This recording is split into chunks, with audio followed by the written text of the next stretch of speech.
Bismillahirrahmanirrahim. Assalamualaikum warahmatullahi wabarakatuh. Innal hamdalillah nahmaduhu wa nasta'inuhu wa nastaghfiruhu wa natubu ilaih wa na'udzu billahi min shururi anfusina wa sayyiati a'malina. May yahdihillahu fala mudilla lahu wa may yudlil fala hadiyalah. Wa asyhadu an la ilaha illallah wahdahu la syarikalah wa asyhadu anna Muhammadan abduhu wa rasuluhu la nabiyya ba'dah. Ya ayyuhalladzina amanu taqullaha haqqa tuqatih wa la tamutunna illa wa antum muslimun. Fa inna asdaqal hadithi kitabullah wa khairal huda huda Muhammadin sallallahu alaihi wasallam. Wa syarrul umuri muhdatsatuha wa kullu muhdatsatin bid'ah wa kullu bid'atin dhalalah wa kullu dhalalatin finnar. Hadirin dan hadirat yang dirahmati oleh Allah Subhanahu wa taala. Pada kesempatan kali ini kita akan membahas hadis ya. Suatu hadis yaitu wasiat dari Nabi sallallahu alaihi wasallam kepada Ibnu Abbas radhiyallahu anhuma yang berisi wasiat yang panjang. Di antaranya Nabi sallallahu alaihi wasallam bersabda, "Ihfazillaha yahfazka." Jagalah Allah, maka niscaya Allah akan menjagamu. Ini hadis yang masyhur ya. Bahwasanya barang siapa yang menjaga Allah, maka Allah akan menjaganya sesuai dengan kaidah yang masyhur dalam Islam yaitu al-jaza min jinsil amal. Bahwasanya balasan sesuai dengan perbuatan. Maka barang siapa yang menjaga Allah, dia akan dijaga oleh Allah Subhanahu wa taala. Apa maksud dari menjaga Allah? Ya, secara sederhana maksud dari menjaga Allah yaitu menjaga syariatnya, menjalankan perintahnya, menjauhi larangannya. Karena Allah tentunya kita tahu tidak perlu dijaga. Tidak perlu dijaga, tetapi ini adalah uslub dalam bahasa Arab ya, bahwasanya ini maksud dengan menjaga Allah itu menjaga syariatnya, menjaga perintah-perintahnya, menjaga batasan-batasannya jangan dilanggar. Barang siapa yang bertakwa kepada Allah Subhanahu wa taala, menjalankan seluruh perintahnya, menjauhi larangannya, maka dia akan dijaga oleh Allah Subhanahu wa taala. Sejauh mana dia menjaga Allah, sejauh mana dia menjalankan perintah Allah, menjauhi larangan Allah, maka sejauh itu pula Allah akan berikan penjagaan baginya. Sejauh itu pula Allah akan beri penjagaan baginya ya. Sama seperti kita berkata bahwasanya kita harus menolong agama Allah. In tansurullaha yansurkum. Tolonglah Allah maka Allah akan menolong kalian. Allah tidak perlu ditolong. Tapi Allah ingin muncul para pejuang-pejuang yang perjuangkan agama Allah Subhanahu wa taala. Ada mereka ya, kalau mereka tidak mau Allah akan gantikan dengan yang lainnya. Asalnya dinullahi mansur, asalnya agama Allah akan tertolong. Tapi Allah akan beri kemuliaan kepada hamba-hambanya yang ingin masuk dalam hal ini, menolong agama Allah Subhanahu wa taala. Sama seperti kita berkata bahwasanya dakwah butuh para dai-dai, para pejuang. Kalau seorang sudah dikecimpungkan dalam bidang dakwah, itu adalah kemuliaan baginya. Kalau dia tidak mau berkecimpung dalam dakwah, Allah akan carikan yang lain yang akan berkecimpung dalam bidang dakwah. Ya, jangan sampai dia merasa bahwasanya dia punya jasa terhadap Allah Subhanahu wa taala. Allah tidak butuh mereka, tapi Allah ingin muliakan mereka sehingga mereka bisa masuk dalam bidang dakwah untuk menjalankan dakwah kepada Allah Subhanahu wa taala. Sama agama Allah pasti tertolong. Tapi Allah ingin ada hamba-hambanya yang mulia yang menegakkan hal tersebut, yang memperjuangkan agama Allah Subhanahu wa taala. Demikian pula Allah tidak perlu dijaga, tetapi Allah ingin ada orang-orang mulia yang menjalankan perintah-perintah Allah dan menjauhi larangan-larangan Allah Subhanahu wa taala. Karena ya kata Allah Subhanahu wa taala ya, wa may yashkur fa inna ma yashkuru li nafsihi. Barang siapa yang bersyukur, maka dia bersyukur pada dirinya sendiri. Dalam hadis kata Allah Subhanahu wa taala, ya ibadi law anna awwalakum wa akhirakum wa insakum wa jinnakum kanu ala atqa qalbi rajulin wahidin minkum ma zada fil mulki syai'a. Wahai hamba-hambaku, kalau seluruh kalian dari awal sampai akhir, manusia maupun jin, semuanya memiliki hati yang sangat mulia seperti orang yang paling termulia. Taruhlah semua manusia hatinya seperti Nabi Muhammad sallallahu alaihi wasallam, tidak akan menambah kekuasaan Allah sedikit pun. Kalau kalian bersyukur untuk diri kalian sendiri. Wa man kafara fa innallaha ghaniyyun hamid. Barang siapa yang kafir maka Allah Maha Kaya, Allah Maha Terpuji. Meskipun seluruh manusia kafir, Allah tetap terpuji. Allah berkata, "Ya ibadi, law ana awwalakum wa insa law kana awwalakum wa akhirakum wa insakum wa jinnakum kanu ala afjari qalbi rajulin wahidin minkum ma naqasa min mulki syai'a." Wahai hamba-hambaku, kalau kalian seluruhnya dari awal sampai akhir, jin dan manusia seluruhnya berada di atas hati orang yang paling fajir, yang paling kafir, maka tidak akan mengurangi kekuasaanku sama sekali. Artinya apa? Kalau seluruh manusia hatinya seperti Firaun, kalau seluruh manusia hatinya seperti iblis, tidak akan mengurangi kekuasaan Allah Subhanahu wa taala. Maka seorang beribadah kepada Allah untuk dirinya sendiri dan seorang kafir kepada Allah Subhanahu wa taala tidak akan mengurangi kekuasaan Allah. Kata Allah Subhanahu wa taala, "Wa may yashkur fa innama yashkuru li nafsihi." Barang siapa yang bersyukur, beribadah, maka dia bersyukur kepada dirinya sendiri. Wa man kafara, barang siapa yang kafir, fa innallaha ghaniyyun karim. Allah barang siapa yang kafir, Allah tetap Maha Kaya, Allah tetap Maha Mulia. Jadi ini harus kita pasangkan dalam diri kita bahwasanya tatkala kita menjaga syariat Allah, itu sebenarnya menjaga diri kita sendiri. Sebenarnya menjaga diri kita sendiri. Sejauh mana kita punya perhatian menjaga syariat Allah, berjuangkan syariat Allah Subhanahu wa taala, menjalankan perintah Allah, menjauhi larangan Allah, sungguhnya sejauh itu pula Allah akan berikan penjagaan kepada diri kita. Sebenarnya kita melakukan untuk diri kita sendiri. Karenanya Nabi SAW buat satu kaidah, ihfadillaha yahfadka. Barang siapa yang menjaga Allah, Allah akan menjaganya. Adapun bagaimana cara menjaga Allah nanti akan kita jelaskan di akhir pengajian. Namun pada kesempatan kali ini saya akan menyampaikan suatu kisah, ya, bagaimana Allah menjaga hamba-hambanya karena mereka menjaga Allah.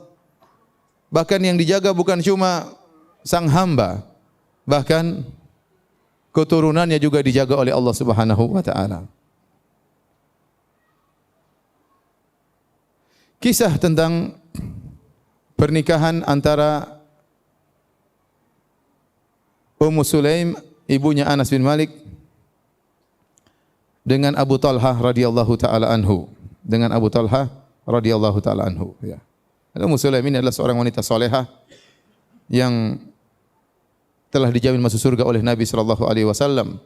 Dalam Sahih Al-Bukhari dari Jabir bin Abdullah radhiyallahu anhuma, qala Nabi sallallahu alaihi wasallam, Nabi sallallahu alaihi wasallam berkata, Ra'aituni dakhaltul jannah, aku melihatku dalam kondisi masuk dalam surga.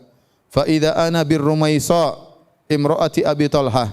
Tiba-tiba aku melihat Rumaisa di sana, istrinya Abu Talhah.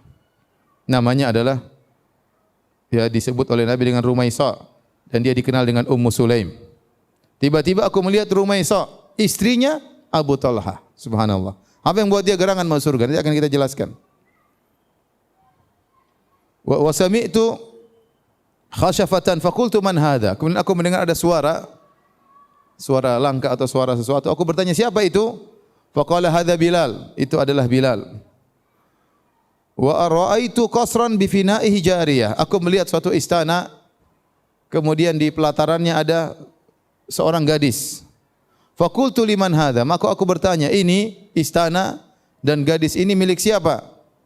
Faqala li Umar. Maka dikatakan ini adalah milik Umar bin Khattab radhiyallahu taala anhu. Fa aradtu an adkhulahu fa anzuru ilaihi. Aku pun ingin masuk dalam istana tersebut untuk melihat isinya. Fa dzakartu ghairataka. Maka aku pun ingat engkau pencemburu wahai Umar, sehingga aku tidak jadi masuk. Faqala Umar bi abi wa ummi ya Rasulullah a'alaika aghar. Ya Rasulullah, apakah aku cemburu kepada engkau ya Rasulullah? Kata Umar, ya harusnya kau masuk saja, enggak apa-apa. Tetapi Nabi cerita bahwasanya tatkala dia masuk surga dan dia lihat dirinya dalam surga, dia bertemu dengan siapa? Ar-Rumaisa, yaitu Ummu Sulaim, istrinya Abu Talhah. Siapakah istri salehah ini kemudian menikah dengan seorang lelaki yang sangat saleh, Abu Talhah? Anas bin Malik radhiyallahu taala anhu bercerita, Anas bin Malik, qala Malik Abu Anas limraati Ummu Sulaim. Ayahnya Anas dan dia seorang musyrik, namanya Malik, karena namanya Anas bin Malik. Dia berkata kepada istrinya Ummu Sulaim, yaitu ibunya Anas bin Malik, inna hadzal rajul yuharrimul khamra. Ini Muhammad ini mengharam-haramkan khamar, melarang khamar.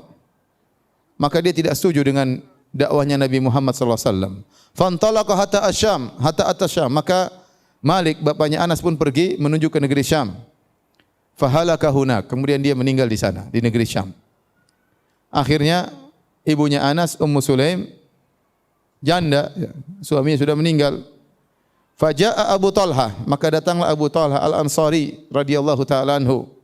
Fa khataba Ummu Sulaim, kemudian dia pun melamar Ummu Sulaim, itu Rumaisah tadi yang Nabi lihat dia di surga. Fa kallamaha, maka dia pun ngomong, melamar Ummu Sulaim. Apa kata Ummu Sulaim?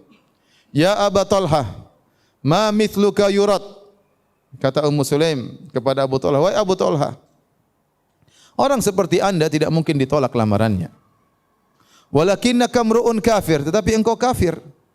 Wa ana mra'atun muslimah, Abu Talha waktu itu masih kafir, masih musyrik. Wa ana mra'atun muslimah, dan saya seorang wanita muslimah. La yasluhu li an atazawwajak. Tidak boleh bagiku untuk menikah dengan engkau. Maka Abu Talha bertanya, "Madza dahruk?" Yaitu apa keinginanmu agar aku bisa menikahimu? Maka Ummu Sulaim berkata, "Wa madahri?" Ya. Apa keinginanku? Kata Abu Talha, "Asraf awal baydha?" Apakah kau ingin emas dan perak? Kata Ummu Sulaim, kata Rumaisah, "Fa inni la uridu safra wala baydha." Aku tidak ingin menikah denganmu, aku tidak berharap emas dan perak. Inni uridu minka al-Islam. Aku ingin kau masuk Islam. Fa in taslam fadzaka mahri wala as'aluka ghairahu. Kalau kau masuk Islam itulah maharku dan aku tidak akan nuntut selain itu. Subhanallah. Abu Talha langsung masuk Islam. Menikah dengan siapa? Ummu Sulaim, wanita solehah. Hanya menginginkan suaminya masuk apa? Islam. Dia bilang saya tidak butuh dengan emas dan perak. Apalagi dompet, apalagi tas, apalagi kerjanya ibu-ibu tiap hari browsing apa? Tas. Baik. Tunggu dulu, belum. Ini masih muqaddimah ya, belum. Nah, akhirnya Abu Talha menikah dengan Ummu Sulaim. Abu Talha menikah dengan Ummu Sulaim. Ummu Sulaim sudah punya anak, siapa? Anas bin Malik. Jadi Abu Talha itu bapak tirinya Anas bin Malik.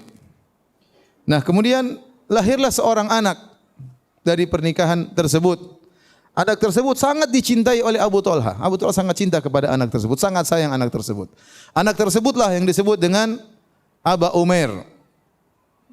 Waktu anak itu adik tirinya Anas, dia punya peliharaan burung. Waktu itu burung tersebut sakit, akhirnya burung itu mati. Maka Nabi SAW kebetulan main di rumahnya Anas bin Malik. Lalu Nabi ketemu dengan si kecil Abu Umair tersebut, masih kecil. Maka Nabi mencandainya, Nabi berkata, "Ya Aba Umair ma fa'ala Nugair."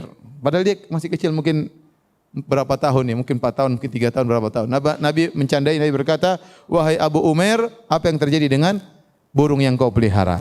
Nabi ingin ngobrol dengan dia. Ya. Inilah anaknya dari Abu Talha yang menikah dengan Ummu Sulaim. Anas bin Malik bercerita dalam hadis yang diriwayatkan oleh Imam Ahmad dalam musnadnya. Kata Anas bin Malik, "Ishtaka ibnun li Abi Talha." Anaknya Abu Talha sakit, yaitu tadi Abu Umair. Fa kharaja Abu Talha ilal masjid fatufiyal gulam. Maka dia pun pergi ke masjid, ternyata anak tersebut meninggal dunia. Padahal anak ini sangat dicintai oleh Abu Talha. Sering dia tanya, waktu anaknya sakit, tanya sama istrinya, bagaimana kondisinya. Kalau datang lagi, bagaimana kondisinya? Karena sayang kepada anaknya. Apa yang dilakukan oleh Ummu Sulaim? Fahayyat Ummu Sulaim al-mayyit wa qalat li ahliha la yukhbiranna ahadun minkum Aba Talha bi wafati ibnihi. Maka dia siapkan putranya tersebut meninggal dunia. Lihat Ummu Sulaim ini putranya sendiri. Betapa tabahnya menghadapi kematian putranya. Maka dia pun mengkafankan, kemudian dia menyiapkan, kemudian dia kuburkan putranya tersebut tanpa sepengetahuan bapaknya. Karena Ummu Sulaim tahu betapa cintanya Abu Talha kepada putranya tersebut. Kemudian Ummu Sulaim berkata kepada keluarga yang di rumah, jangan seorang pun kasih tahu sama Abu Talha kalau anaknya sudah meninggal dunia. Berarti dia benar-benar kuat menghadapi itu semua. Faraja'a ila ahlihi. Kemudian dia pulang ke rumah Abu Talha, wa ma'ahu nasun min ahlil masjid, bersama sebagian sahabat-sahabatnya dari masjid. Dia bertanya seperti biasanya, "Ma fa'alal gulam?" Bagaimana putraku kondisinya? Qalat khairu ma kana. Lebih baik daripada sebelumnya. Kata siapa? Ummu Sulaim. Maksudnya lebih tenang, dalam riwayat dia lebih tenang daripada sebelumnya. Dia sudah meninggal, lebih tenang. Kalau sebelumnya sakit, panas, menderita, sekarang sudah meninggal, makanya dia mengatakan dia sangat tenang, lebih tenang daripada sebelumnya. Fa qarabat ilaihim asya'ahum, dan subhanallah dia tenang saja, dia bisa menjaga situasi perasaannya, kondisi perasaannya. Maka Ummu Sulaim tetap menyiapkan makanan buat suaminya dan tamu-tamunya. Fata'asyau, akhirnya mereka kemudian makan malam. Wa kharajal qaum, akhirnya teman-temannya Abu Talha keluar setelah makan malam. Wa qamatil mar'atu ila ma taqumu ilaihil mar'ah. Falamma kana akhirul lail. Kemudian Ummu Sulaim pun berhias, menyiapkan dirinya sebagaimana seorang istri. Kemudian dia mendekati suaminya. Malam itu akhirnya Abu Talha menggauli siapa? Ummu Sulaim. Menggauli Ummu Sulaim. Tatkala di penghujung malam, suaminya sudah tenang, sudah menggauli dia. Kemudian dia pun berkata kepada suaminya, "Ya Abu Talha, alam tara ila ali fulanin ista'aru ariyatan fatamatta'u biha falamma tulibat ka'annahum karihu dhalik qala ma ansafu." Kata Ummu Sulaim kepada suaminya, "Wahai Abu Talha, bagaimana menurut Anda, menurut engkau wahai suamiku, tentang suatu keluarga yang meminjam pinjaman pada orang lain. Kemudian mereka pun memanfaatkan pinjaman tersebut. Suatu hari pemilik barang tersebut minta dikembalikan pinjamannya. Lantas keluarga tersebut jengkel waktu diminta kembali barang oleh pemiliknya. Bagaimana menurut kamu?" Kata suaminya, "Ma ansafu." Kalau gitu mereka tidak benar caranya begitu. Sudah dikasih pinjaman, sudah ditolong, sudah bersenang-senang dengan menggunakan pinjaman tersebut, waktu diminta dikembalikan harusnya mereka ridha. Kenapa mereka tidak senang? Qalat. Ini mukaddimah dari Ummu Sulaim.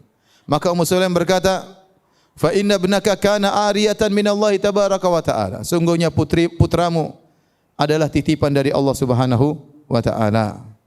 Wa inna Allaha qabadahu. Sungguhnya Allah telah mencabut nyawanya, mengambil kembali titipannya. Fartaja'a fastarja'a wa hamidallah. Abu Talha begitu sedih, apa yang dia ucapkan? Inna lillahi wa inna ilaihi raji'un.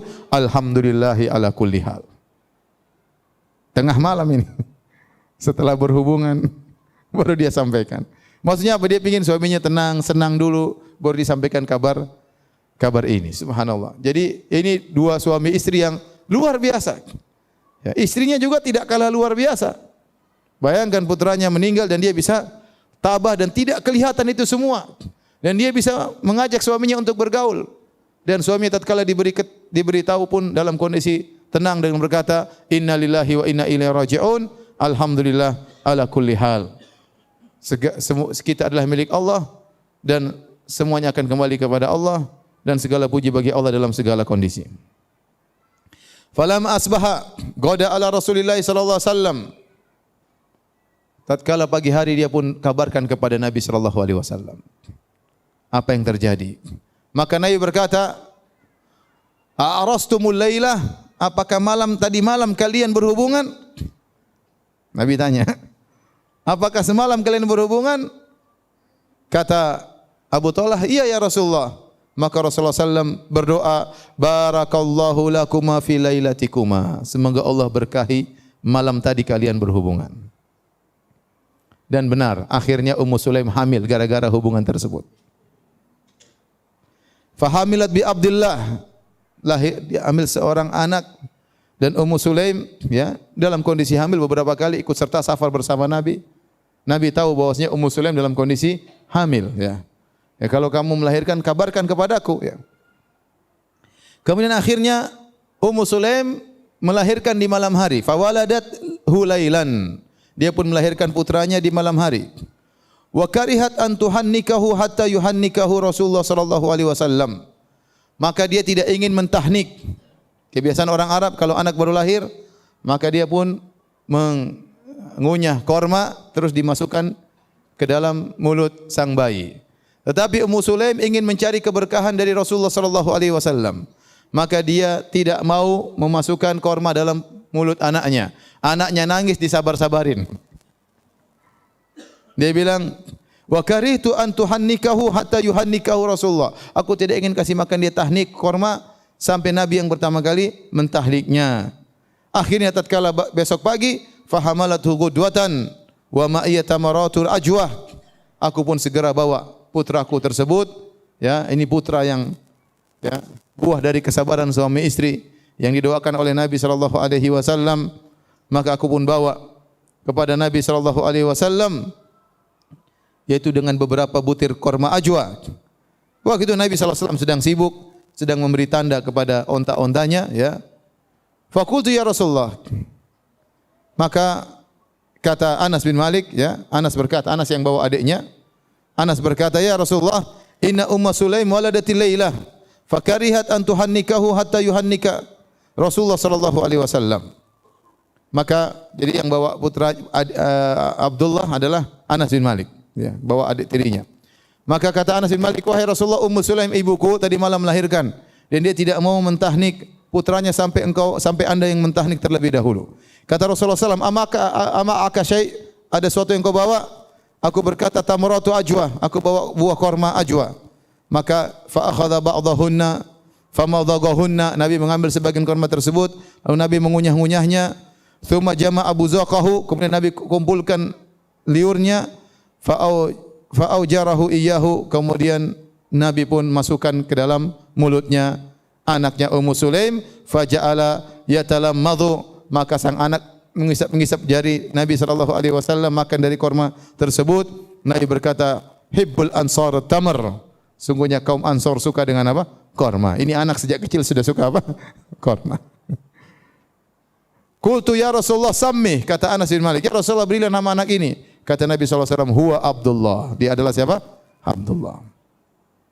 Abdullah ini akhirnya menjadi anak yang soleh. Kemudian dia meninggal dalam jihad fisabilillah. Dan dia punya anak 10 anak laki-laki, semuanya ahli baca Quran. Semuanya ahli baca Quran. 5 di antaranya adalah ahlul hadis. Orang-orang terkenal menyampaikan hadis-hadis Nabi sallallahu alaihi wasallam. Di antaranya Ishaq, Ismail, Yaqub, Abdullah dan Amr. Ini 5 bersaudara, semuanya ahli hadis. Dan yang paling top di antara 5 anak-anaknya ahli hadis adalah Ishaq. Ishaq bin Abdullah bin Abi Talha. Ishaq bin Abdullah bin Abi Talha. Ishaq inilah gurunya Al-Imam Malik rahimahullahu ta'ala. Bayangkan Allah Subhanahu wa taala menjaga, ya, Abu Talha, menjaga putranya, bahkan menjaga apa? Cucunya. Inilah di antara makna ihfazillah yahfazka. Kalau engkau menjaga Allah, Allah akan menjagamu, bukan cuma menjagamu, bahkan menjaga keturunanmu. Menjaga keturunanmu. Kita sekarang hidup di zaman yang banyak fitnah. Kita khawatir anak-anak kita rusak. Kita melihat bagaimana para pemuda, pergaulan mereka, bagaimana tontonan mereka, bagaimana pembicaraan mereka, pergaulan laki-laki dengan wanita, betapa banyak perzinahan. Sekarang bukannya perzinahan, bahkan homoseksual tersebar di mana-mana. Kalau kita tidak menjaga anak kita, kalau Allah tidak menjaga anak kita, susah kita untuk menjaga mereka. Oleh karena kita butuh bantuan, ya. Kita butuh penjagaan Allah agar anak kita bisa terjaga. Di antaranya kita mendoakan anak-anak kita. Di antaranya kita sendiri berusaha untuk jadi orang tua yang soleh, agar anak-anak kita dijaga oleh Allah Subhanahu wa taala. Oleh karenanya dalam Al-Qur'an, dalam surat Al-Kahfi, Allah Subhanahu wa taala juga bercerita tentang hal ini. Tentang Nabi Musa dan Nabi Khadir tatkala mereka berdua bertamu ke suatu kampung dan mereka tidak dijamu. Kata Allah Subhanahu wa taala, "Fantalaqa hatta idza ataya ahla qaryatin istata'ama ahlaha fa abaw ay yudayyifuhuma fawajada fiha jidaran yuridu an yanqadha fa aqamah." Maka berjalanlah Nabi Musa dan Nabi Khadir. Sampailah mereka di suatu negeri, suatu kampung, mereka minta dijamu oleh penduduk kampung tersebut. Fa abaw ay yudayyifuhuma. Ternyata penduduk kampung tersebut enggan menjamu mereka berdua. Karena mereka berdua nabi, ya. Ini penduduk kampung kurang ajar, tidak mau menjamu apa? Nabi.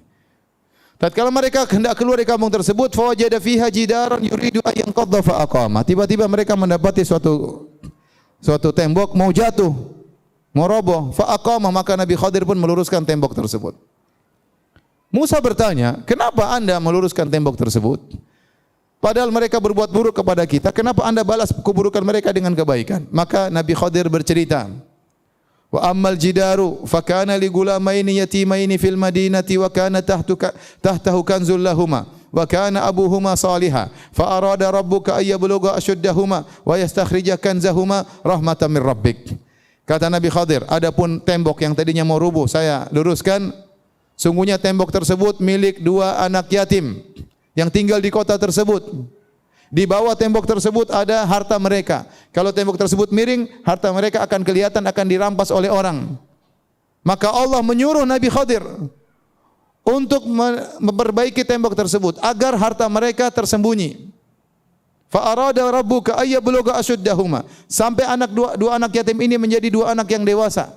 Kemudian mereka berdua akan mengambil harta mereka. Sebabnya kenapa? Kata Nabi Khadir, wa kana abuhuma salihah, karena orang tua mereka ini saleh. Kata sebagian ulama seperti Ibnu Abbas radhiyallahu anhu, beliau berkata, hufidha li salahi abihima. Sungguhnya dua anak yatim ini dijaga oleh Allah karena kesolehan ayah mereka berdua. Dan tidak disebutkan dua anak ini soleh, tidak. Yang disebutkan solehnya bapaknya atau anaknya?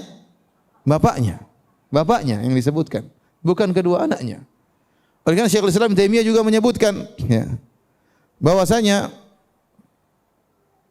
kata beliau rahimahullahu taala, ya, fantafa'a bi salahi abihima wa laysa min sa'yihima. Kedua anak ini mendapatkan manfaat dari kesolehan orang tua dua anak ini, bukan karena usaha mereka berdua. Bahkan dalam sebagian riwayat, kata sebagian salaf, ya, bahwasanya ayah yang dimaksud dalam Al-Quran ini adalah kakek mereka yang ketujuh. Kakek mereka yang ketujuh. Kana bainahuma wa bainal ab as-salih sab'atu aba. Jadi ini anak bin sampai bin yang ketujuh. Dijaga 7 turunan oleh siapa? Allah Subhanahu wa taala. Ini luar biasa berarti bapaknya. Solehnya luar biasa. Sampai dijaga oleh Allah sampai 7 turunan. Sampai Allah ngirim Nabi Khadir untuk memperbaiki tembok tersebut gara-gara kesolehan bapak mereka. Karenanya hadirin hadirat yang rahmati Allah Subhanahu wa taala, kesolehan kita sangat berpengaruh dengan nasib anak-anak kita. Kalau kita ingin anak-anak kita dijaga oleh Allah, berusahalah kita menjadi orang tua yang baik, orang yang tua yang soleh.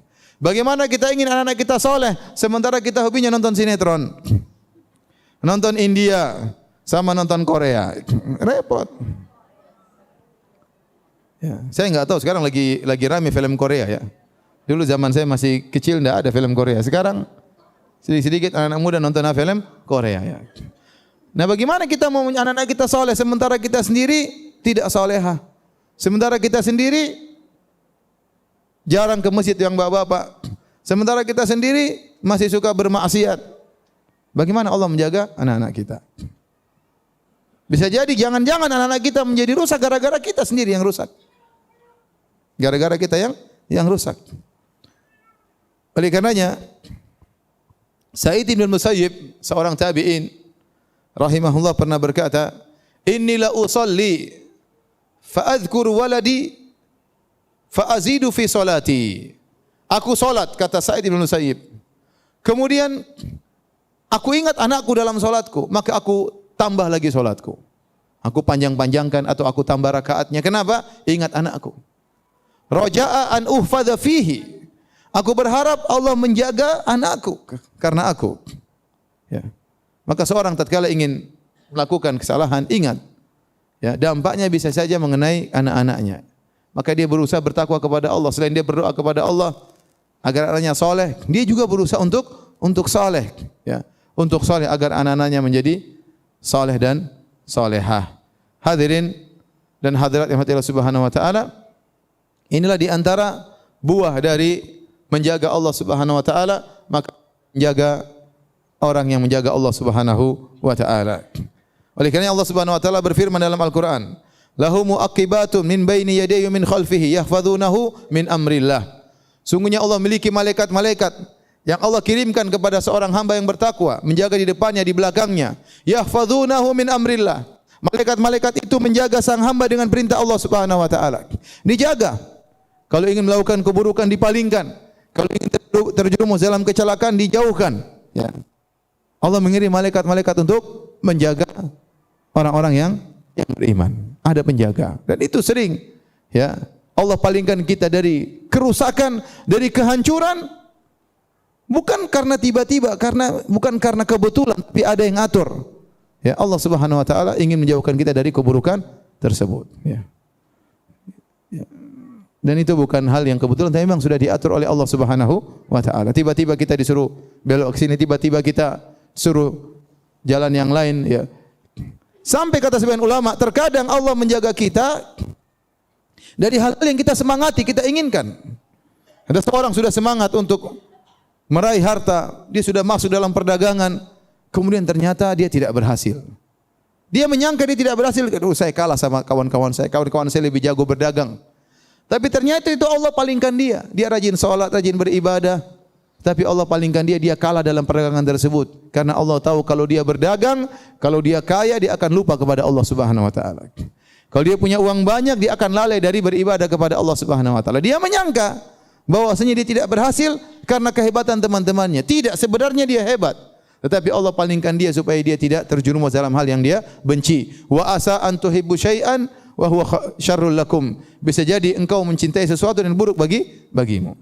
Bisa jadi seorang begitu semangat untuk meraih jabatan dengan perjuangan luar biasa, sudah berusaha sendiri, tapi Allah tidak menjadikan dia berhasil. Allah buat dia kalah.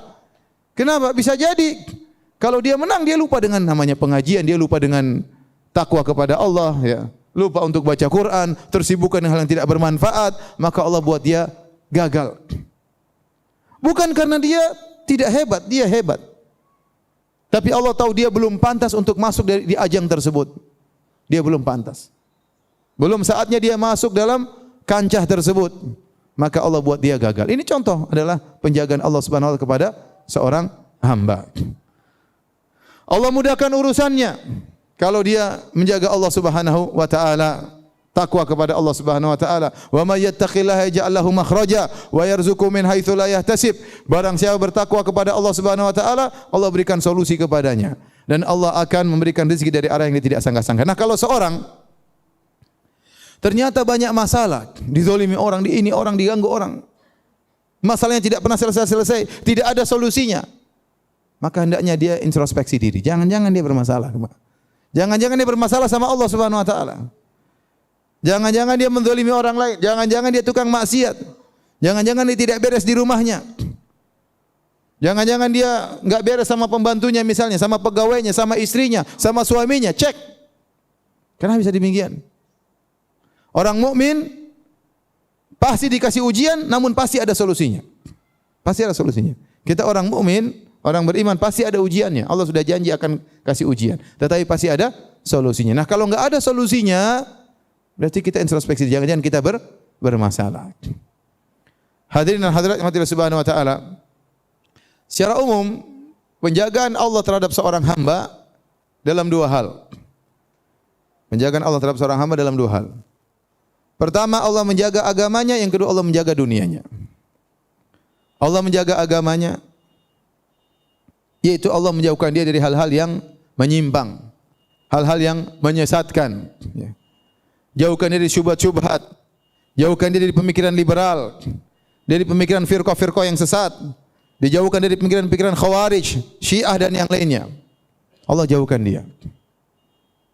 Mungkin otaknya tidak begitu cerdas, tapi begitu dia baca syubhat-syubhat tidak masuk, dia tidak bisa terima, tidak logis bagi dia. Ada sebagian orang cerdas, tatkala baca syubhat-syubhatnya liberal, bahkan ateis malah terjebak.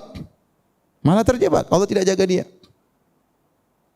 Sementara ada orang yang mungkin tidak begitu cerdas, tapi dengan logikanya yang sederhana, dia bisa bantai itu semua. Sementara ada orang yang pintar, namun karena Allah tidak jaga dia, begitu dia membaca syubhat-syubhat, langsung terbawa dalam pemikiran tersebut. Jadi dia punya pemikiran-pemikiran menyimpang. Apalagi di zaman sekarang ini, pemikiran yang menyimpang tersebar di mana-mana. Orang kalau masuk dunia maya, dia akan mengetahui segala model pemikiran. Nah, kalau Allah tidak jaga dia, anak kita misalnya tidak dijaga, maka dia pingin tahu. Pingin tahu, dia baca, akhirnya terjebak. Beberapa waktu lalu ada yang datang kepada seorang tua suami istri, "Ya Ustaz, anak saya sejak tahun ini memproklamirkan bahwasanya dia tidak mau puasa lagi." Subhanallah. Kenapa? Dia ragu adanya Tuhan. Gara-gara baca. Baca ini, baca anu, baca ini, baca ini, kejebak. Tidak dijaga oleh Allah Subhanahu wa taala.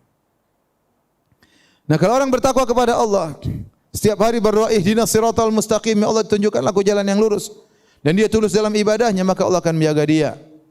Oleh karenanya dalam hadis qudsi kata Allah Subhanahu wa taala, "Wala yazalu 'abdi yataqarrabu ilayya bin nawafil hatta uhibbah." Senantiasa seorang hamba mendekatkan dirinya kepadaku dengan perkara-perkara yang sunnah sampai aku mencintainya. Seorang berusaha, bukan cuma yang wajib-wajib saja, yang sunnah-sunnah dia kerjakan. Ibu-ibu alhamdulillah salat lima waktu tidak ditinggalkan. Jangan lupa salat rawatib, qabliyah dan ba'diyah. Ibu-ibu insyaallah salat puasa bulan Ramadan tidak meninggalkan. Jangan lupa puasa sunnah kalau ada kesempatan puasa sunnah Senin Kemis atau 3 hari dalam sebulan, ya. Sisihkan waktu untuk berpuasa di jalan Allah Subhanahu wa taala. Ibu-ibu yang wajib-wajib sudah dikerjakan, jangan lupa baca Quran, berusaha mendekatkan diri kepada Allah dengan perkara-perkara yang sunnah. Jangan lupa zikir pagi petang. Kata Allah Subhanahu wa taala, "Wala yazalu 'abdi yataqarrabu ilayya bin nawafil." Senantiasa hamba-Ku mendekatkan dirinya kepadaku dengan perkara-perkara yang sunnah hatta uhibbah, sampai aku pun cinta kepadanya. Jadi kalau Anda ingin dicintai oleh Allah, itu caranya. Saya tidak melarang browsing tas, ya, tidak melarang. Cuma jangan waktuku panjang banyak, ya. Buka ini lihat lagi browsing lihat. Kurang jelas begini. Padahal duit enggak ada juga. Jadi saya tidak melarang, daripada lihat yang macam-macam mending lihat tas, ya. Tetapi jangan sampai waktunya habis. Jangan terlalu banyak grup sehingga banyak ketawa ketiwi yang kurang bermanfaat. Ketawa ketiwi itu bagus, tapi dia seperti garam, kalau kebanyakan enggak enak. Benar. Ketawa ketiwi baik, canda itu baik. Kebanyakan jadi enggak enak, jadi hambar akhirnya. Kita kalau sama kawan ketawa terus jadi enggak enak. Sekali ketawa indah. Terus-terusan, ya, kayak orang gila ketawa terus. Jadi waktu kita banyak terbuang, terutama di zaman sekarang ini. Ibu-ibu zaman dulu tidak seperti ibu-ibu zaman now. Kalau zaman dahulu ujian kurang, ya, cobaan kurang. Sekarang hal-hal yang menggoda terlalu banyak. Oleh karenanya, bagaimana kita ingin dicintai oleh Allah kita sementara kita malas untuk menjalankan ibadah kepada Allah. Allah tadi berkata, "Wala yazalu 'abdi yataqarrabu ilayya bin nawafil hatta uhibbah." Senantiasa hamba-Ku mendekatkan dirinya kepadaku dengan perkara-perkara yang sunnah sampai aku mencintainya. Kemudian kata Allah, "Fa idza ahbabtuhu." Kalau aku sudah mencintainya, kuntu sam'ahu alladhi yasma'u bihi wa basarahu alladhi yubsiru bihi. Aku akan jadi pendengarannya, aku akan menjadi penglihatannya, aku akan menjadi tangannya, aku akan menjadi kakinya, kata Allah Subhanahu wa taala. Apa maksudnya? Yaitu aku akan bimbing dia. Aku akan bimbing pendengarannya, tidak dibiarkan mendengarkan hal yang haram. Tahu-tahu dia enggak suka dengar gibah, enggak tahu-tahu kenapa, tahu-tahu dia enggak suka. Dulunya dia suka nonton acara gibah. Dulunya dia selalu ada acara gibah paling depan di televisi. Sekarang tiba-tiba dia enggak suka dengan itu semua. Kenapa? Allah rubah hatinya. Allah rubah hatinya. Kalau ada orang datang kepada dia bicara gibah, kata dia, enggak. Saya enggak suka. Bicara yang lain aja, saya enggak suka seperti ini. Tiba-tiba dia enggak suka. Kenapa? Allah jaga pendengarannya. Allah jaga penglihatan, lihat hal yang haram dia berpaling, dia enggak suka. Dia enggak suka lihat yang haram. Allah buat dia tidak suka melihat itu semuanya. Tadinya suka jalan-jalan ke sana sini ngabisin duit. Kerjaannya ke mall terus. Tahu-tahu saya enggak suka ke mall. Kenapa? Sekarang online aja. Sama aja kalau begitu. Tapi maksudnya dia hal-hal yang tidak bermanfaat sudah malas. Jadinya suka jalan-jalan ngabisin waktu, ngabisin duit. Sekarang mulai berhenti. Kenapa? Allah rubah hatinya. Kenapa? Sementara ini dia selalu dekatkan dirinya kepada Allah. Allah kalau sudah cinta kepada seorang hamba, Allah akan jaga dia. Allah akan jaga dia, jaga penglihatannya, jaga pendengarannya, jaga lisannya, jaga langkahnya, dijaga oleh Allah Subhanahu wa taala. Ini di antara bentuk penjagaan Allah. Kalau seorang menjaga Allah, ihfazillaha yahfazka, jagalah Allah maka Allah akan menjagamu. Di antaranya adalah Allah akan bimbing dia dalam masalah agama. Jadilah dia kalau umrah semangat, kalau salat jadi semangat, kalau salat jadi khusyuk, ikut pengajian semangat, baca Quran semangat. Ya, kenapa? Allah jaga dia. Dan ini yang sangat penjagaan yang sangat kita perlukan. Kita lihat betapa banyak orang sekarang di zaman ini. Dahulunya kita lihat mereka alim, sekarang di penghujungnya malah hancur. Malah membela pemikiran liberal. Allah tidak jaga dia. Kalau anda ingin meninggal dalam kondisi husnul khatimah, dengan pemikiran yang benar, tidak menyimpang, tidak tersesat, maka berusaha jaga Allah Subhanahu wa taala. Sehingga tatkala meninggal dalam kondisi di atas akidah yang benar. Benar ini saya berkata, ibu rahmatillah subhanahu. Saya lihat beberapa orang yang dahulunya baik, yang dahulunya membela sunnah Nabi SAW, di akhir berubah. Semoga dikembalikan oleh Allah. Tapi kalau tidak, meninggal dalam kondisi menyimpang. Itu semua karena masa lalunya. Tidak mungkin Allah berikan seperti itu di ujungnya. Tapi ada masa lalunya yang bermasalah. Ada masa lalunya yang bermasalah. Wali'adzubillah. Maka seorang menjaga Allah agar dia dijaga agamanya. Ini yang pertama. Ternyata kalau orang menjaga Allah bukan cuma dijaga agamanya saja, dijaga juga dunianya. Dan ternyata bukan cuma dia saja yang dijaga, keluarganya dijaga, istrinya dijaga, anak-anaknya dijaga, oleh hartanya dijaga oleh Allah Subhanahu wa taala. Jika dia menjaga Allah Subhanahu wa taala. Saya pernah sampaikan kisah, ada seorang ya punya anak banyak ya. Dia tidak begitu perhatian sama anaknya karena kesibukannya, tetapi anak-anaknya jadi soleh semua. Anak-anaknya soleh semua. Waktu ditanya, ya fulan bisa anak banyak soleh semua. Kata dia, saya yakin waktu saya mau berhubungan sama istri saya baca doa. Doa mau berapa? Berhubungan. Ya. Dan dalam hadis disebutkan barang siapa mengucapkan doa itu maka dia tidak akan diberi kemudaratan oleh syaitan. Maka saya yakin dengan doa tersebut dan saya yakin Allah akan menjaga anak-anakku. Ada ketakwaan, bahkan tatkala tidak berhubungan dia bertakwa kepada Allah Subhanahu wa taala. Ya kadang kita heran ya. Ya kita punya, apalagi kalau kawan-kawan di Arab Saudi sana, atau anak 24 orang, anak 15 orang, ada kawan saya 55 bersaudara, Masya Allah. Itu gimana mau jaga 55 orang anak? Namanya saja lupa. Bingung ya. Ada kawan cerita dia punya tetangga anaknya 13, laki-laki semua, belum perempuannya, 13. Kalau sholat jamaah 13 semua di saf, Masya Allah. Ada satu yang lari-lari dia pegang, kamu anaknya ibumu yang mana? Dia bingung sendiri. Karena istrinya banyak, dia bingung. Kamu ini anak dari ibu yang mana? Saking banyak anaknya dia lupa. Tapi semuanya ke masjid. Tapi semuanya yang mana? Ke masjid. Siapa yang bisa jaga mereka? Allah Subhanahu wa taala. Kalau kita enggak mampu jaga mereka, gimana mau jaga anak kita, dia di sekolah ketemu dengan kawan-kawan kita enggak tahu ketemu kawan siapa? Bagaimana kita menjaga anak kita di rumah bersendirian kemudian buka internet apa yang dilihat kita enggak tahu? Kalau bukan Allah yang jaga, kita enggak bakalan bisa menjaga. Allah, kalau kita menjaga Allah, maka Allah akan jaga kita. Kita pun dijaga. Anak kita dijaga, istri kita dijaga.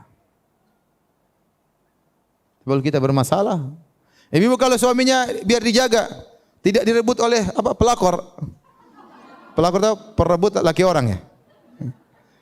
Jaga diri, bertakwa kepada Allah, berdoa kepada Allah, ya Allah jagalah suamiku ya Allah. Jauhkan dia dari wanita-wanita yang pelakor ya misalnya. Berdoa kepada Allah. Jadi kita dijaga bukan cuma diri kita, bahkan keluarga kita dijaga oleh Allah Subhanahu wa taala. Dunia kita dijaga oleh Allah Subhanahu wa taala. Di Saudi saya sering ketemu orang-orang umurnya saya panjang-panjang, 90, 80, masih segar-segar, 80 lebih, masih kuat, masih sehat. Ya. Sebenarnya Allah mengatakan barang siapa tatkala di masa mudanya dia menjaga dirinya, menjaga pandangannya, menjaga pendengarannya, maka dia tidak di akhir hayat pun dia masih bisa melihat dengan baik, masih bisa mendengar dengan baik, diberi kesehatan oleh Allah Subhanahu wa taala. Kenapa? Karena dia jaga di masa mudanya. badan-badannya, anggota tubuhnya dia jaga karena Allah Subhanahu wa taala, maka Allah menjaganya tatkala di masa tua. Jadi bukan cuma agama yang dijaga, dunia pun dijaga. Kalau orang pedagang bertakwa kepada Allah Subhanahu wa taala, yang membayar zakat, insyaallah hartanya dijaga oleh Allah Subhanahu wa taala. Saya pernah dengar ceramah di radio Arab Saudi. Waktu itu sempat terjadi bencana sehingga banyak onta-onta yang mati, banyak kambing-kambing yang mati. Pemerintah membuka bantuan. Orang-orang yang onta-ontanya mati datang lapor kepada pemerintah. Sehingga diberi apa? Ganti. Seorang bercerita, waktu ada orang datang dilapor sekian ontanya mati tiba-tiba. Maka dia lapor ke hakim. Laporan tersebut dipanggil, hakim tersebut bertanya kepada dia, jangan-jangan kau enggak bayar zakat? Maka terdiamlah orang tersebut. Terdiamlah orang apa? Tersebut. Kalau dia bayarkan, dia bilang, saya bayar Pak Hakim, tapi dia diam, dia tidak bisa jawab. Bisa jadi harta orang kemudian harta seorang terkena musibah. Kenapa dia tidak bertakwa kepada Allah? Zakat dia tidak pernah bayar. Atau kemudian dikasih sakit oleh Allah sehingga hartanya habis semuanya untuk sakitnya tersebut. Oleh karenanya seorang bertakwa kepada Allah agar dijaga dunianya juga, bukan cuma akhiratnya, bukan cuma agama yang dijaga, dunia pun dijaga oleh Allah Subhanahu wa taala. Nah, sekarang kita sampai pada pembahasan terakhir, bagaimana menjaga Allah Subhanahu wa taala.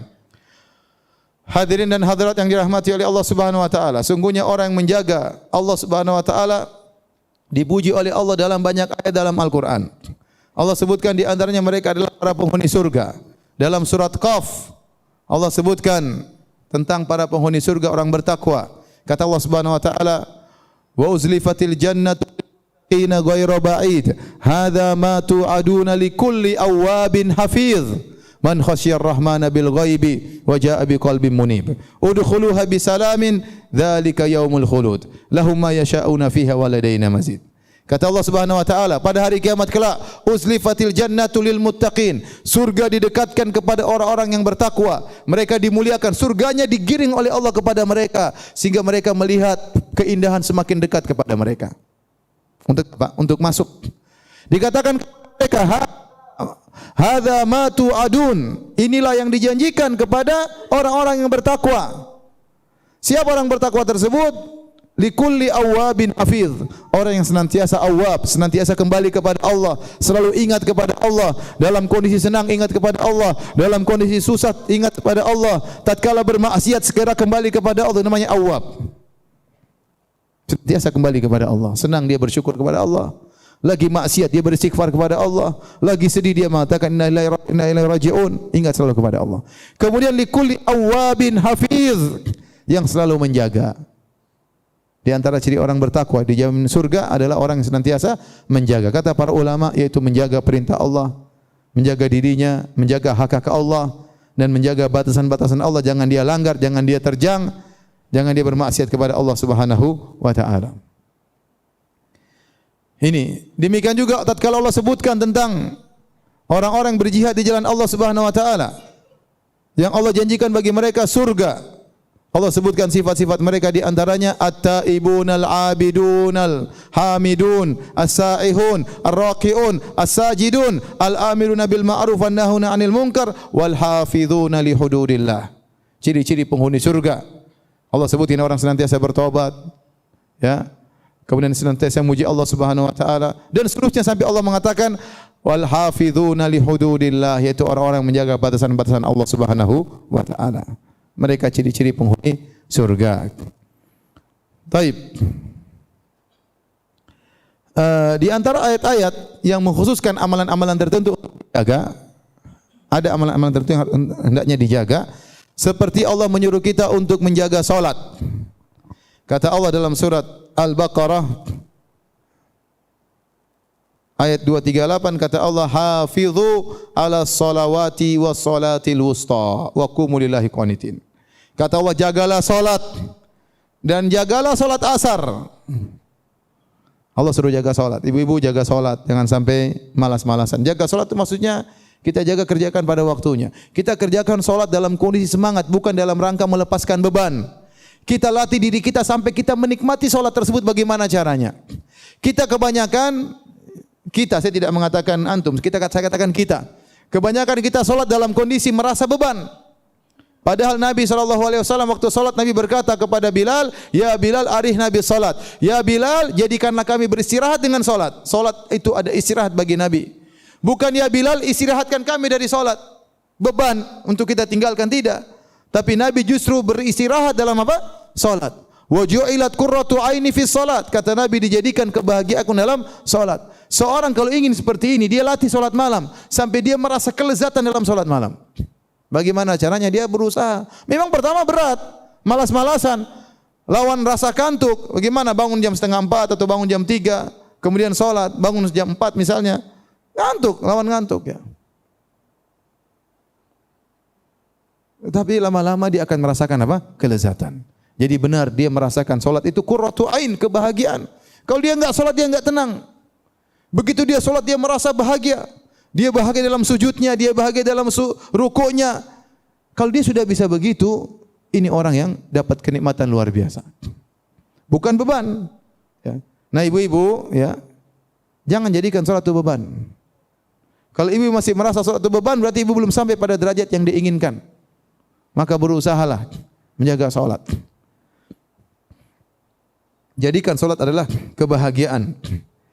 Kata Allah, wassalatil wusta, dan juga jagalah salat asar. Salat asar jangan sampai kelewatan ya. Terutama orang yang kerja ya, pulang kantor sudah jam sekarang 4:30, nanggung salat asar, kadang-kadang kebablasan ya. Ngantuk, tidur, akhirnya lupa salat asar. Salat asar dikerjakan di waktu yang terlambat misalnya. Kemudian di antara hal yang diperintahkan dalam Al-Qur'an untuk dijaga, kata Allah, wahfadhu aimanakum, jagalah sumpah-sumpah kalian. Kita jangan sering bersumpah, tapi kalau kita sudah bersumpah, catat sumpah tersebut. Jangan sampai kita langgar sumpah tersebut. Allah menyuruh jaga sumpah tersebut, wahfadhu aimanakum. Kalau kita bilang demi Allah, laksanakan sumpah tersebut. Sebagai bentuk kita pengagungan terhadap Allah.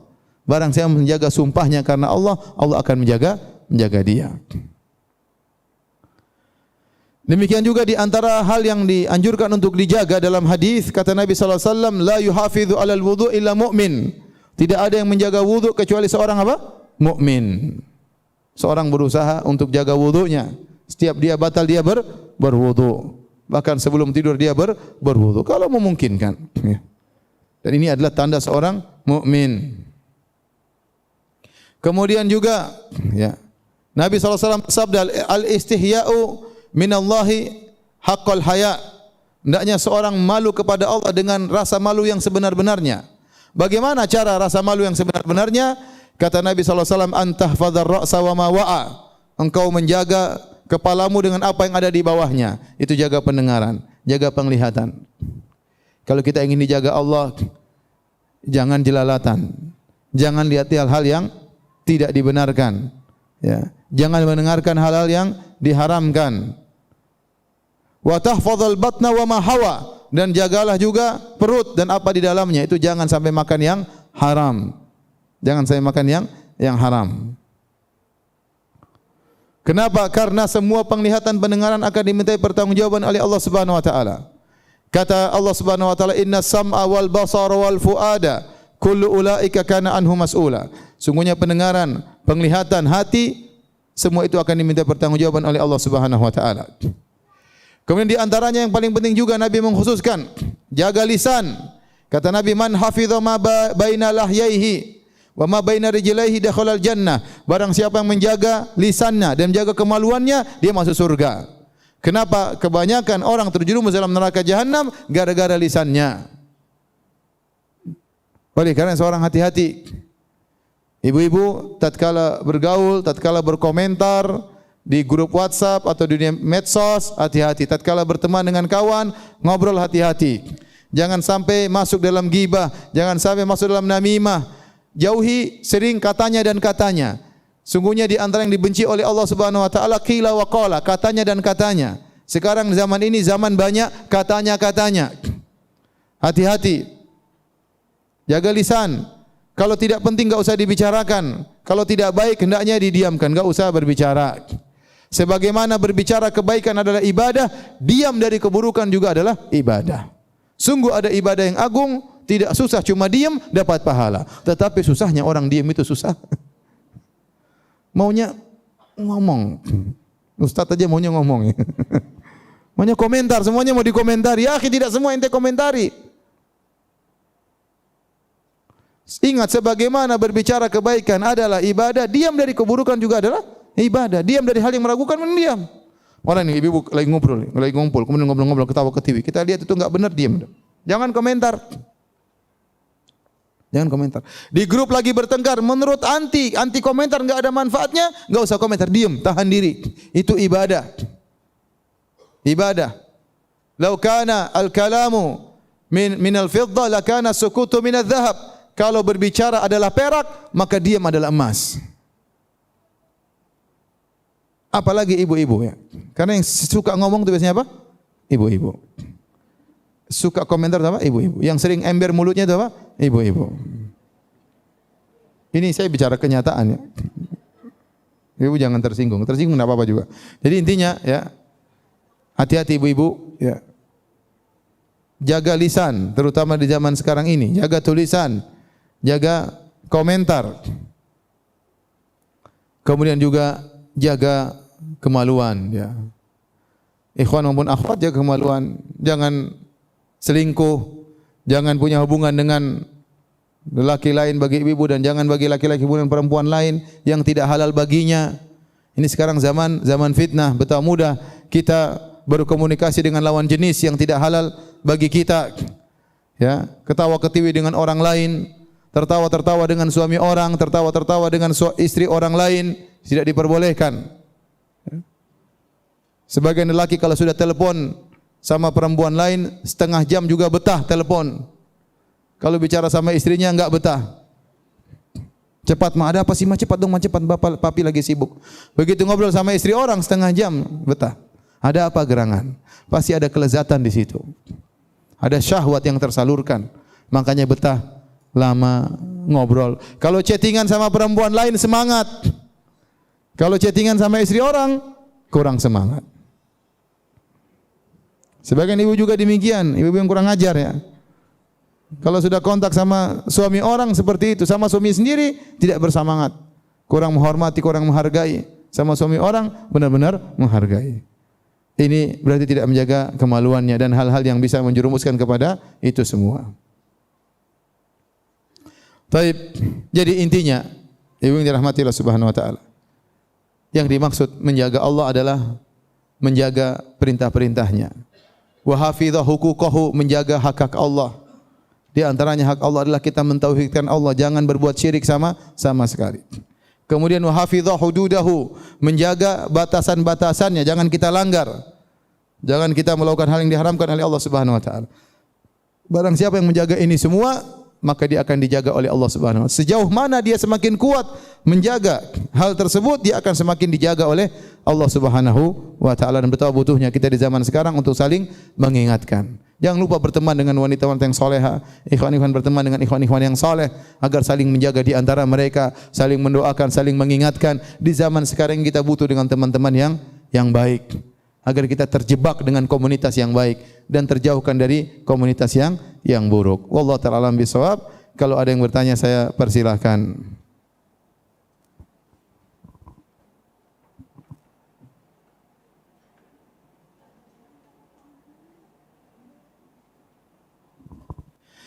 Ibu-ibu yang sudah hafal juz amma coba angkat tangan.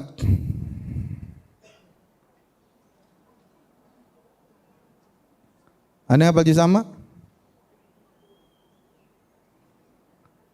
Enggak ada. Masa enggak hafal juz amma? Mungkin ada tapi takut riya ya. Juz amma enggak riya kok, cuma juz amma aja kok riya ya. Kalau 30 juz mungkin riya. Saya ingin tahu ibu ada yang hafal juz amma enggak? Sebanyak ini enggak ada yang hafal juz amma. Terus apa yang dihafal?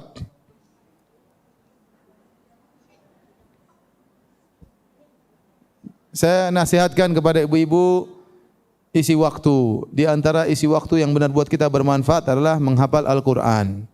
Bikin kelompok grup-grup hafal Quran. Tidak ada kata terlambat. Ya. Umur 50, umur 60 masih bisa hafal juz amma. Ya. Kalau hafal Qul huwallahu ahad, Qul a'udzu Nas, insyaallah semuanya sudah hafal. Ya, 3 kul, tambah lagi Qul ya ayyuhal kafirun, 4 kul ya. Ya. Tetapi amma yatasaalun dan lainnya juga dihafalin. Kalau sudah punya hafalan surat-surat tersebut, nanti banyak faedahnya, semangat salat malam. Kalau lagi nyetir bisa sambil murojaah. Banyak manfaatnya, akan merubah kehidupan seorang. Tapi kalau tidak ada yang dihafal memang kurang semangat salat malam, ya. Maka saya sangat berharap ibu-ibu kalau ada waktu bikin grup untuk setoran hafalan. Enggak apa-apa satu hari satu ayat, apa susahnya sih? Insya Allah enggak susah. Memang pertama kali berat, namun kalau sudah satu surat kita hafal, insya Allah mudah. Otak ini perlu diasah. Kalau sudah terasah, mudah nanti insya Allah. Ya, ibu insya Allah hafal juz amma ya sebelum meninggal ya. Bilang iya aja kurang semangat. Ibu-ibu nanti hafal juz amma sebelum meninggal ya. Insya Allah, insya Allah. Tapi ada yang bertanya, saya persilakan.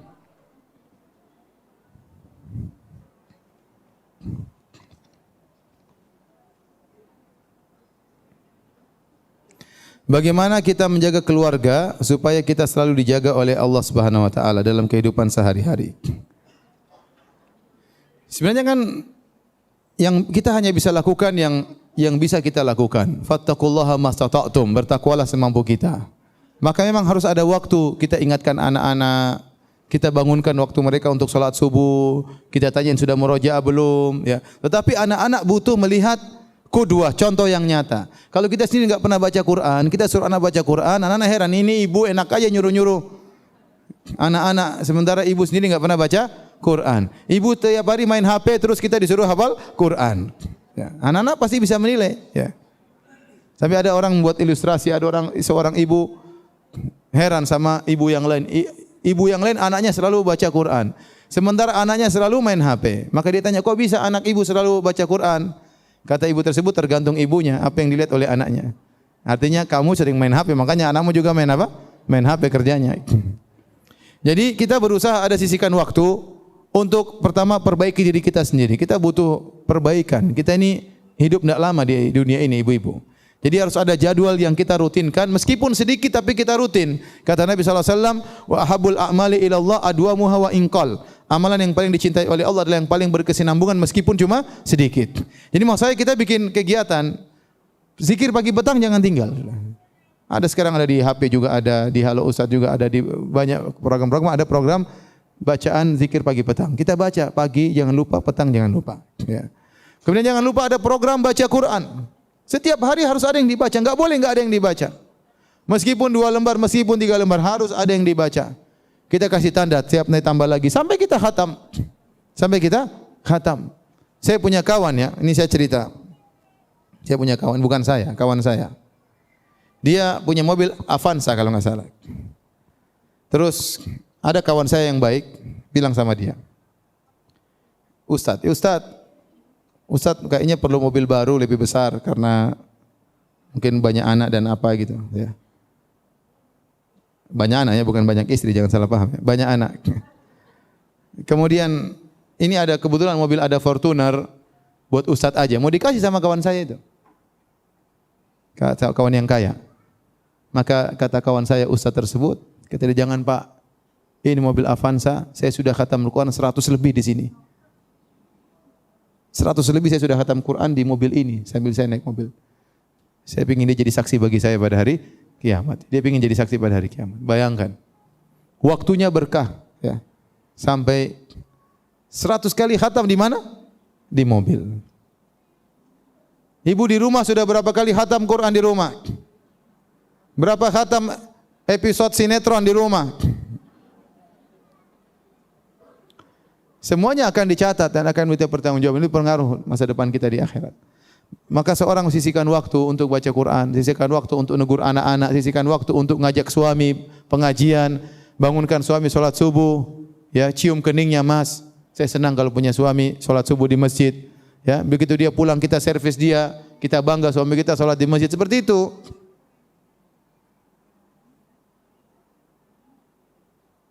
Ustaz, apakah orang-orang yang tinggal di wilayah terpencil tidak bisa mengenal Islam akan masuk neraka?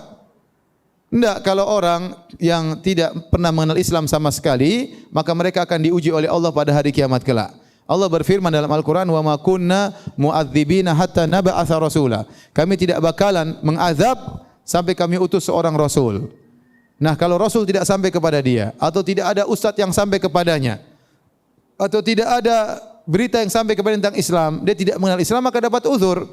Dia akan dibangkitkan oleh Allah dan akan diuji pada hari kiamat kelak dengan cara Allah Subhanahu wa taala. Dan itu ada di zaman dahulu banyak. Kita bicara 100 tahun yang lalu, belum ada internet, belum ada medsos, belum ada macam-macam. Banyak orang-orang tinggal di pedalaman, tinggal di belantara Afrika, belantara Papua, di belantara Amerika, yang mereka tidak mengenal Islam sama sekali. Atau mereka tinggal di suatu negara Eropa yang semuanya adalah Nasara, tidak ada Islam sama sekali. Nah, orang tersebut secara KTP mereka kafir. Kalau mereka meninggal maka dikubur dengan tata cara kafir, tapi hakikat mereka di akhirat itu urusan Allah Subhanahu wa taala. Ya, tetapi kalau kita bicara uzur zaman sekarang ini, uzur semakin kecil. Kenapa? Karena medsos semakin banyak, komunikasi semakin banyak, orang kalau mengenal Islam mudah, ya. Orang mengenal Islam juga apa? Mudah. Sehingga uzur semakin kurang. Saya bilang, ya ukhti, anti itu jadi orang Islam itu bahagia, ukhti. Oh, Islam itu membawa kebahagiaan. Islam itu membawa kebahagiaan. Ustaz, bagaimana cara kembali kepada Allah di saat umur sudah tua, di mana masa muda sudah banyak waktu terbuang sia-sia? Dalam riwayat hadis Nabi mengatakan, maknanya saya lupa lafalnya, tapi in ahsanta fima baqi yughfar laka ma qad madha wa in asa'ta fima baqi, kalau kau berbuat baik sisa umurmu akan diampuni dosa-dosamu yang telah lalu, dan penghujungnya penghujung yang baik. Tapi kalau di masa tuamu ternyata kau berbuat keburukan, akan diadab, engkau dihukum yang telah lalu maupun yang akan datang. Maka tidak ada kata terlambat. Seorang bertobat di umur berapapun, selama dia bertobat kepada Allah, sisa umurnya dia berusaha sebaik-baiknya. Yang Allah lihat kualitas. Bisa jadi lihat dalam hadis Allah memasukkan seorang di surga gara-gara dia menghilangkan gangguan di jalan. Kenapa dia tulus waktu menghilangkan gangguan di jalan tersebut? Jangan sampai dia injak orang, maka dia pindahkan. Gara-gara hal tersebut Allah ampuni dia, Allah masukkan dalam surga. Lihatlah Sa'ad bin Mu'adz radhiyallahu taala anhu, masuk Islam umur 30 sekian, meninggal umur 36 atau 37. Umur dia masuk Islam cuma 6 tahunan. Tetapi waktu dia meninggal, ihtazza arsyur rahman, maka arsy Allah bergetar karena meninggalnya siapa? Sa'ad bin Mu'adz. Padahal dia cuma Islam berapa tahun? 6 tahun. Jadi seorang berusaha, tidak ada kata sia-sia, tidak ada kata terlambat. Masa lalu biarlah, Allah kasih kita hidayah, umur 60 berusaha. 60 ini kita berusaha semaksimal mungkin. Ada seorang sahabat ditanya, kenapa anda semakin tua semakin semangat? Kata dia, tahukah anda bagaimana kuda kalau berlomba? Tatkala sudah mau di penghujung titik finish, dia akan mengerahkan tenaganya sehabis-habisnya supaya mencapai titik finish. Demikian juga saya. Kalau kita tahu sudah mau meninggal, umur sudah tua, maka jangan kita malas-malasan, semangat. Semaksimal mungkin tentunya, semampu mungkin. Dan berdoa kepada Allah, minta kepada Allah, semuanya ringan bagi Allah. Ya Allah, berikan aku surga Firdaus. Ya Allah, dulu masa laluku kelam dan kelabu, sekarang waktu tinggal sedikit, ya Allah buatkanlah aku semangat, berikanlah aku surga Firdaus. Kita minta kebahagiaan yang abadi di akhirat. Dan kalau Allah mau kasih, apa susahnya bagi Allah Subhanahu wa taala? Allah kasih anti surga Firdaus, emang merugikan orang lain? Kan tidak kan? Mudah bagi Allah. Maka minta kepada Allah di masa penghujung ini, tidak ada kata terlambat. Berusaha semaksimal mungkin beribadah kepada Allah Subhanahu wa taala. Ustaz, apa ada kekhususan bulan Rajab seperti amalan-amalan yang biasa banyak dilakukan oleh di bulan ini? Jawabannya, semua hadis-hadis yang berkaitan dengan keutamaan bulan Rajab, baik puasanya, baik solat malamnya, semua hadis-hadisnya adalah dhaif. Dan ini telah dijelaskan dan ditegaskan oleh Al-Imam Al-Hafidz Ibnu Hajar rahimahullahu taala dalam kitabnya Tabyinul Ajab bima warada fi syahri Rajab, tentang hadis-hadis yang berkaitan dengan bulan Rajab, dan hadis-hadisnya semuanya dhaif. Saya bacakan perkataan Al-Imam Ibnu Hajar dari mazhab Syafi'i. Beliau berkata, "Lam yarid fi fadli syahri Rajab wala fi siyamihi wala fi siyami syai'in minhu muayyanin wala fi qiyami lailatin makhsusatin fihi haditsun sahihun yaslulu lil hujjah." Tidak datang hadis yang sahih pun yang bisa dijadikan hujjah dalam bulan Rajab tentang keutamaan bulan Rajab, tentang keutamaan puasa di bulan Rajab, tentang salat malam di bulan Rajab, tentang puasa tertentu, tentang salat tertentu, semua hadisnya apa? Dhaif. Kemudian beliau berkata, waqad sabaqani ilal jazm bidzalik al-Imam Abu Ismail al-Harawi al-Hafidh. Dan setelah mendahuluiku, bukan aku yang mengatakan ini pertama. Sebelumku sudah ada yang berkata demikian, yaitu al-Imam Abu Ismail al-Harawi al-Hafidh. Dia juga mengatakan semua hadis yang berkaitan tentang bulan Rajab semuanya apa? Dhaif. Tetapi Ustaz, apa kita dianjurkan untuk puasa? Ini apa? Silakan puasa, terutama bulan Rajab, bulan Muharram. Ya. Kata Nabi SAW, afdalus siyami ba'da Ramadan syahrullahil Muharram. Sebaik-baik puasa setelah puasa di bulan Ramadan adalah puasa di bulan Muharram. Nah, bulan Muharram ini ada yang mengatakan maksudnya memang bulan Muharram, ada yang mengatakan Asyhurul Hurum, yaitu bulan-bulan haram. Dan bulan-bulan haram adalah Rajab, Dzulqa'dah, Dzulhijjah, Muharram. 4 bulan ini dianjurkan untuk apa? Berpuasa. Di antaranya bulan Rajab. Tetapi tidak ada barang siapa yang puasa di 5 hari pertama, 10 hari pertama, 2 hari pertama, pahalanya sing semuanya dhaif. Semuanya apa? Dhaif. Barang siapa yang salat di malam Jumat pertama disebut salat raghaib, ini juga hadisnya dhaif. Oleh karenanya Al-Imam Nawawi rahimahullah taala mengatakan salat di malam Jumat pertama setelah salat atau setelah salat maghrib atau setelah salat maghrib, antara maghrib dan isya di malam Jumat pertama di bulan Rajab yang orang bilang dengan salat raghaib adalah bid'atun munkarah. Kata Al-Imam Nawawi, adalah bid'ah yang mungkar. Kenapa? Hadisnya enggak ada. Kita tidak boleh bikin syariat salat-salat sendiri. Tidak boleh. Ada orang pernah tanya sama saya, Ustaz, apa hukum salat birrul walidain? Saya bilang, apa salat birrul walidain? Enggak ada. Yang ada salat duha ada, salat malam ada, salat taubat ada, tapi salat birrul walidain enggak ada. Kalau berbakti kepada orang tua jangan bikin namanya salat birrul walidain. Nanti lama-lama ada yang bikin salat poligami. Jadi tidak ada, kita enggak boleh bikin ibadah-ibadah yang baru, ritual-ritual ibadah baru enggak boleh. Tidak ada puasa khusus bulan Rajab, enggak ada. Semua hadisnya dhaif. Yang bilang hadisnya dhaif siapa? Al-Hafidz Ibnu Hajar, ulama besar di mazhab Syafi'i, penulis kitab Fathul Bari, syarah Sahih Al-Bukhari. Jadi ini pendapat yang benar. Nih, pingin puasa silakan, tapi tidak ada puasa tertentu. Ya, wallahu alam bisawab. Sampai di sini saja kajian kita, ya. Semoga bermanfaat, semoga ibu-ibu menjadi istri-istri yang solehah, dikumpulkan dengan keluarga di surga kelak, ya, dan bapak juga, ya. Subhanakallah bihamdik asyhadu alla ilaha illa anta astaghfiruka wa atubu ilaik. Assalamualaikum warahmatullahi wabarakatuh.